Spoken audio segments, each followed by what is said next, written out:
এমনকি পৃথিবীকে শেষ করে দেওয়ার মতো একটা নিউক্লিয়ার বম। কিন্তু প্রথমে আমরা শুরু করতে চলেছি একটা টিএনটি ব্লক দিয়ে। ও ও মাই গড! না না না না না না দাঁড়াও, এটা এত সোজা ছিল? আরে এটা মাত্র একটাই ব্লক ছিল। ভাগ্যবশত এরা সবাই সার্ভাইভ করে গেছে, তাই প্রাইস পুলে আমি $10,000 অ্যাড করছি। পরের এক্সপ্লোশন। ভয় লাগছে। ও না, ও মাই গড, ওপরে দেখো, ও মাই গড, ওপরে দেখো। কি?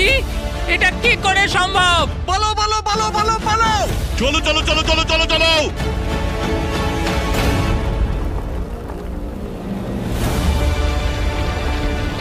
ও পালাও! আমি বেঁচে আছি, এখনো আমি বেঁচে আছি। ওটা কি ছিল? ডাইনোসরদের সাথেও এমন হয়েছিল নাকি? দেখো কতটা ড্যামেজ হয়েছে। মনে হচ্ছে সবাই বেঁচে গেছে। কনগ্রাচুলেশনস, তোমরা সবাই আবার সার্ভাইভ করেছো। পরের রাউন্ড। ও গড! তোমরা প্রত্যেকেই সার্ভাইভ করেছো প্রথম 2